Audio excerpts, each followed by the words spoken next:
বিবেকানন্দ বেদান্ত বইতে বলেছেন, এই পৃথিবীতে যত তুমি মঠ মন্দির করেছো, এই পৃথিবীতে যত মুজাহিদ করে ইট কাঠ পাথর দিয়ে যত মন্দির তুমি সাজিয়েছো, এই পৃথিবীর কোনো মন্দিরে আমার দর্শন পাবে না। মাথা খুঁড়ে মরে গেলেও মন্দিরের ভিতরে আমার দর্শন পাওয়া যায় না। কারণ এই পৃথিবীর কারো গড়া মন্দিরে আমি থাকি না। আমি এই পৃথিবীর প্রত্যেকটি আমার গড়া মন্দিরে আমি থাকি। এই মন্দিরটা প্রভু কেন এত সুন্দর করে গড়েছেন? আমাকে জগতের বুকে সবচাইতে শ্রেষ্ঠ জীব হিসাবে এত সুন্দর করে উনি কেন এই ঘরখানা তৈরি করেছেন? এই মন্দিরটা উনি এত সুন্দর করে তৈরি করে দিয়েছেন কেন?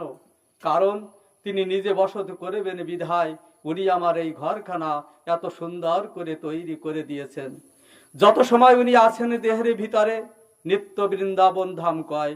আর উনি যেদিন চলে যাবেন, উনি যখন আমাকে ছেড়ে চলে যাবেন, এই জগতে যারা আমাকে এত ভালোবেসেছিল, যারা আমাকে বাবা বলে ডেকেছে, ভাই বলে ডেকেছে, বন্ধু বলে আপনত্বের বন্ধনে আবদ্ধ করেছে, উনি যেদিন আমাকে ছেড়ে চলে যাবেন, আমার স্ত্রী আমাকে ডেকে বলেছিল, একটা মিনিট, একটা ক্ষণ, একটা পলক আমি তোমাকে না দেখে বাঁচতে পারি না। তুমি আমার চোখের থেকে সরে গেলে জগৎ অন্ধকারে নিমজ্জিত হয়ে যায়। আমার ভিতর থেকে প্রভু যাবার পরে যদি আমার সেই সহধর্মিনীকে বলা হয়, তুমি একটু ওর কাছে বসে থাকো, আমরা দুটো বাঁশ কেটে নিয়ে আসি ওকে নিয়ে যাওয়ার জন্য। আমার স্ত্রী যে একদিন অবলীলাক্রমে বলেছিল, আমি তোমাকে না দেখলে বাঁচি না, একদিন আমার সেই স্ত্রী বলবে, আমি ওই ভূতের কাছে বসতে পারবো না। এই জগতে যে আমাকে এত ভালোবেসেছিল, আমি তার কাছে একদিন ভূত হয়ে যাব।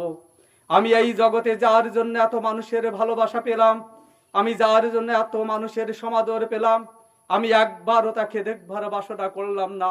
আমার ভিতরে বাড়ির কাছে আর শ্রীনগর, সে তাই পড়শি বসত করে, আমি চিনলাম না তারে, আমি কখনো তাকে দেখবার বাসনা করি নাই। আপনাদের কাছে বলি, রত্নাকর দস্যু যখন আপনারে দাঁড়িয়ে ব্রহ্মা এবং নারদকে আটকে ধরে বলেছিল, তোদের যা আছে সব দিয়ে যাও, ব্রহ্মা বলেছিল ডেকে, তুমি কে? বলেছিল, আমার নামে গাছে পাখি বাসা বাঁধে না, ভয়ে কাতর হয়ে বনের বাঘ পর্যন্ত পালিয়ে যায়, বাঘে মহিষে একঘাটে জল পান করে যার ভয়ে, তার নাম তুমি শুনোনি, আমার নাম রত্নাকর।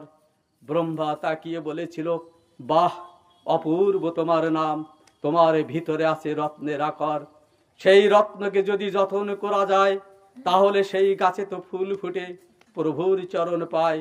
তুমি বলো রত্নাকর, কেন তুমি আমার পথ, আমাদের পথ রোধ করেছ? বলেছে, এই পথ রোধ করে তোমাদের যা আছে সব লুটে পুটে নেব, তোমাদের সব কিছু লুটে পুটে নিয়ে আমার বাবা মা, আমার স্ত্রীকে আমি ভরণ পোষণ চালাবো। বলেছে, যাদের জন্য তুমি আজকে লুটপাট করো, যাদের জন্য তুমি এত মানুষ খুন করে হাড়ের পাহাড় জমিয়েছো, হাড়ের পাহাড় জমে গেছে, এত মানুষ তুমি খুন করেছো, যাদের জন্য এই পৃথিবীতে, যাদের জন্য এত মানুষকে তুমি খুন করেছো, তারা কি তোমার এই পাপের ভাগীদার হবে? বলছে, কেন হবে না? আমি যাদের জন্য এই কর্ম করি, তারা আমার পাপের ভাগীদার হবে না? বলেছে, রত্নাকর করেছো বড় ভুল, এ জগতে কেহ কারোর পাপের ভাগীদার হয় না। যদি বিশ্বাস না হয়, একবার বাড়ি গিয়ে শুনে এসো, যাদেরকে এত আপনত্বের বন্ধনে আবদ্ধ করে এই পাপ কাজ করছো, তারা তোমার পাপের ভাগীদার হবে কিনা। রত্নাকর বলেছিল, রেখে গেলে চলে যাবে, এই তো সুযোগ খুঁজছো। বলেছিল, বিশ্বাস না হলে পরে আষ্টে পৃষ্ঠে বেঁধে রেখে যাও, যাতে আমরা পালাতে না পারি। লতা পাতা দিয়ে বেঁধে রেখে চলে গিয়েছিল পিতার কাছে। দূর থেকে দাঁড়িয়ে পিতাকে যখন করেছে সম্বোধন, চ্যাবন মুনি মহামুনির পুত্র হয় রত্নাকর মহাজন। জিজ্ঞাসা করেছে ডেকে পিতা, পিতা বলে যখন ডেকেছে, চ্যাবন মুনি বলেছে ডেকে, জীবনে কোনোদিন তো পিতা বলে কখনো ডাকিসনি, কেন, কিসের অভাবে তুই আজকে এলি আমার কাছে, বল না আমায়। বলেছে, বাবা, আমি মানুষ খুন করে যাহা কিছু লুটে পুটে পাই, তাহা দিয়ে তোমাদের ভরণ পোষণে চালাই, তোমরা আমার পাপের ভাগীদার হবে না। চ্যাবন মুনি বলেছিল ডেকে, যে ধন প্রভু আমাকে দিয়েছিল পূজার আরতি রূপে, আমি একজন কৃষ্ণ ভক্তি পরায়ণা সন্তান আনার তরে আমি সেই ধন বিতরণ করে এনেছিলাম তোকে জগতের গায়ে। আমি তোর মুখে শেষের দিনে একটু হরি কথা আর গঙ্গা জল পেয়ে পাবো প্রভুর চরণ সেই বাসনায়। কেন আমি তোর পাপের ভাগীদার হব? আমি পুত নামক নরক থেকে উদ্ধার করার তরে পুত্র কামনা করে এনেছিলাম জগৎ সংসারে। আমি কেন পাপের ভাগীদার হব যারা তুই আমার সম্মুখ ভাগ থেকে? রত্নাকর ভেবেছিল মনে, বাবা তাড়িয়ে দিল, মা নিশ্চয়ই 10 মাস 10 দিন ধরেছে জঠরে, মা তাড়াতে পারবে না। গিয়ে রত্নাকর মায়ের সম্মুখ ভাগে দরজার কাছে গিয়ে যখন মা বলে করেছে সম্বোধন, মায়ের মন হয়েছে উচাটন। মা চোখের জলে ব্যক্ত করে বলেছে, এমন সুরে তো কোনোদিন তুই আমাকে ডাকিস নাই, কি কারণে এমনি সুরে ডাকলি? হৃদয় প্রাণ সব কেড়ে নিয়ে যেতে চায়। বলছে, ও মা, আমি মানুষ খুন করে পাহাড় গড়েছি, সেই মানুষ খুন করে যা কিছু পাই তাই দিয়ে আমি তোমাদের ভরণ পোষণ চালাই। বলো মা, বলো, আমার এই মানুষ খুন করলে পরে যে পাপ হয় সেই পাপের ভাগীদার তুমি হবে না? মা বলেছে ডেকে, একসাথে 40 খানা হাড় ভেঙে গেলে যে যন্ত্রণা হয় তার সে 10 গুণ যন্ত্রণা হয় এই প্রসব বেদনায়। আমি সেই ব্যথা সয়ে এই জগতের বুকে তোকে এনেছিলাম তোর মুখে একটু মধুমাকা, মা ডাক শুনবো বিধায়। আমি তো তোকে কোনোদিন পাপ কাজের জন্য আনেনি, চলে যা তুই আমার সম্মুখ ভাগ থেকে। কেন তোকে আমি ভ্রূণেতেই হত্যা করে ফেললাম না? বাবা মা বিমুখ করে দিয়েছে, শেষের আশ্রয়স্থল তার ঘরের নারী। যে নারী পুরুষের জীবনে শত্রু নয়, বান্ধব হয়ে পথ দেখায়, তাকেই নারী বলে শুধায়। 18টি ডেফিনেশন আছে তার ভিতরে, জায়া ভাজ্যা, বধূ, প্রিয়া, প্রেমিকা। এর ভিতরে আরেকটি আছে সহধর্মিনী, অর্থাৎ যে নারী পুরুষের ধর্মের পথে সহায় হয় তাকে সহধর্মিনী কয়। একা একা প্রভুর সাধন মার্গে যাওয়া যায় না বিধায় মানুষ ভাজ্যা গ্রহণ করে। আপনাদের শুধাতে চাই, যে নারী সতী সাধ্যী হয়, যে নারী ঠাকুরের কাছে যাবার জন্য পুষ্প তুলে স্বামীর হাতে ধরিয়ে দেয়, ঠাকুরের রাঙ্গা চরণে দেবার তরে, তাহাকে সহধর্মিনী কয়। যে নারী প্রদীপ জ্বালিয়ে স্বামীর হাতে মন থেকে, হৃদয় মন্দির থেকে অন্ধকার বিদূরিত করে আলো প্রজ্বলিত করার বাসনায় স্বামীর হাতে নিত্য প্রদীপ জ্বালিয়ে দেয়, তাহাকে সহধর্মিনী কয়। যে নারী সূর্যোদয় থেকে অস্ত পর্যন্ত সদা সর্বক্ষণ প্রতিটি রীত স্পন্দন স্বামীর মঙ্গল কামনা করে, তাহাকে সহধর্মিনী কয়। সেই কারণেই নারী হচ্ছে পুরুষের জীবনে সহধর্মিনী। স্ত্রীর কাছে গিয়ে রত্নাকর বলেছে ডেকে, আমি মানুষ খুন করি বলে আমার পাপ হয়েছে বিধায় এই পাপের ভাগীদার কেউ আছে কিনা জিজ্ঞাসা করার তরে 2 জন মুনি পাঠিয়েছে তোমাদের গোচারে। বাবা মা আমাকে তাড়িয়ে দিয়েছে, আমার শেষ স্থান তুমি। তুমি বলো, তুমি আমাকে তাড়িয়ে দেবে, পাপের ভাগীদার হবে না? স্ত্রী বলছে, না না, আমি তোমার পাপের ভাগীদার হবার জন্য তো আমি আসিনি তোমার সাথে। আমার জীবনের একটা কর্তব্য শুধু, যদি কোনো কারণে তুমি পথভ্রষ্ট হয়ে যাও তাহলে তোমার নিজের হাতে যাহাতে তোমাকে আমি সৎ পথে নিয়ে আসতে পারি, সেই বাসনায় তো আমি জীবনটা জড়িয়েছি তোমার সাথে। তোমাকে সৎ পথে যদি পৌঁছে দিতে পারি আমার নারী জন্ম ধন্য হবে। সেই কারণে তোমাকে প্রতিরূপে পালন করে এই পথের মধ্য দিয়ে আমি জগৎ পথিরে দেখা পাবো বিধায় তোমাকে আমি শুধাতে চাই। আমি তোমাকে তাড়িয়ে দেব না। আমি তোমাকে তাড়িয়ে দিলে কার ভজনার মধ্য দিয়ে আমি পরম স্বামীর দেখা পাবো? সেই কারণে আমি তোমাকে শুধাতে চাই, তুমি আমার কথা নাও, আমার কথা তুমি শোনো। যে 2 জন মুনি তোমাকে বলেছে এই পাপ কাজ করলে পরে কেউ পাপের ভাগীদার হয়, তুমি আমার কথা লাও, ওদের কাছে গিয়ে তুমি আত্মসমর্পণ করো, ওরাই তোমার মুক্তির ঠিকানা বলে দিতে পারবে। ওদের কাছে যাও, ওরাই তোমার মুক্তির ঠিকানা বলে দিতে পারবে। রত্নাকরের স্ত্রী বলেছিল ডেকে, আমি কাঁদি ঘরে, তুমি কাঁদো বনে, 2 কান্না এক হয়ে যাবে ওই প্রভুর চরণে। রত্নাকরের স্ত্রী বলেছিল ডেকে, যাবার সময় শুধু একটা কথা কি আমাকে দিয়ে যাবে? তুমি যে পথে চলেছ এই পথে যেতে যেতে যদি কখনো তুমি সেই পরম পুরুষের দেখা পাও, যদি তার সাথে তোমার মিলন হয়, তাহলে তুমি আমাকে কথা দাও, শুধু তার সাথে দেখা পেলে পরে বলবে আমার মতো একজন হতভাগিনী পথে পড়ে আছে তারই অপেক্ষায়।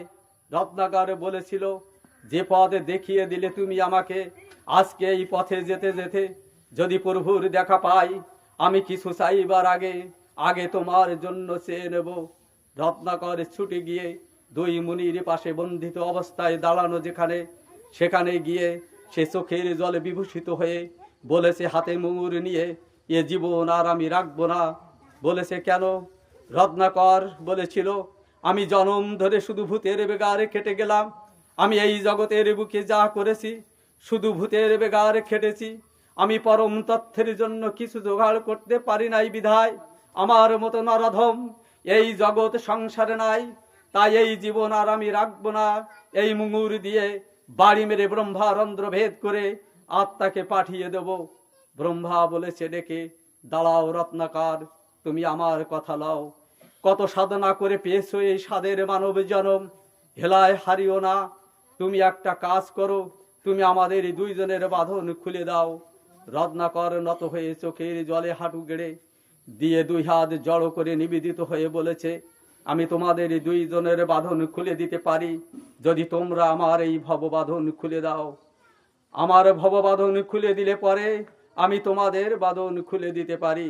ব্রহ্মা বলেছে ডেকে, হবে রত্নাকর। বাঁধন খুলে দেবার পরে বলেছে ডেকে, তুমি আমার কথা নাও, আমি 20 মন্ত্র করিব তোমার কর্ণ কুহারে প্রদান।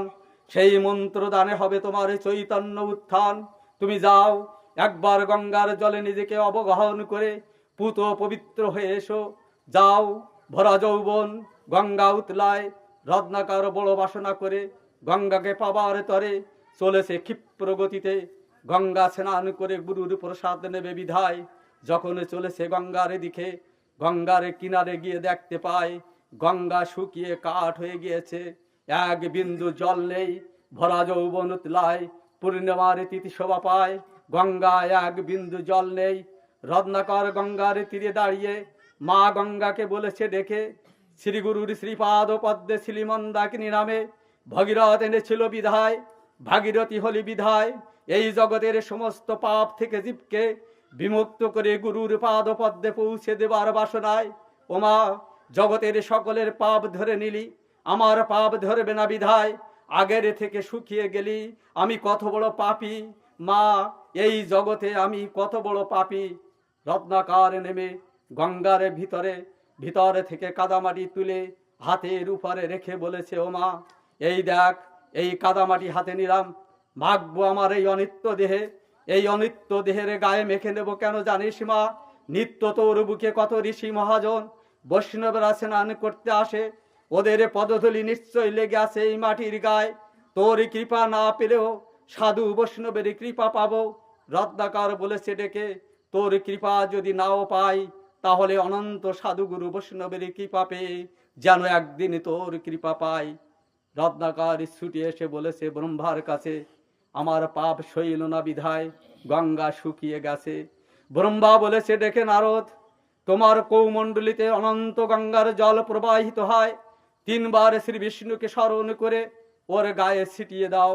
যখন 3 বার শ্রী বিষ্ণু শ্রী বিষ্ণু শ্রী বিষ্ণু বলে জল করেছে প্রদান, সেই গঙ্গা জল দেবার পরে ব্রহ্মা বলেছে ডেকে, এবার মধুর কণ্ঠে বলরাম, একবার বলরাম, হয় না উচ্চারণ। বলেছে বলরাম, হয় না উচ্চারণ। 3বার বলছে বলরাম, হয় না উচ্চারণ। গাছের একটা শুকনো ডাল ভেঙ্গে বলেছে, এই ডালটাকে কি বলে? মরা ডাল বলে। বলেছে মানুষ খুন করলে পরে, আত্মা বিবর্জিত হলে পরে কি বলে? বলে মরা দেহ বলে। বলে তুমি আমার কথা লাও, আমার আশীর্বাদ তোমার পথের পাতেও হবে। লক্ষ্য ভ্রষ্ট না হয়ে এই মরা মরা বলে তুমি ডাকতে থাকো। এই নামেরই ভিতর প্রাণ সত্তা, যে অন্তর সত্তায় হবে উপনীত। এই রাম নাম মরা ডাক কোনো একদিনে তোমার অন্তরে অন্তরে ভক্তির প্রসাদ হলে পরে নিজে এসে যার নাম নিজেই গুণকীর্তন করবে রাম নাম বলে, নিজেই নিজের নাম রাম ধ্বনিত হবে এই জগতের গায়। এইভাবে রত্নাকর একদিন বাল্মীকি মুনিতে পরিণত হয়।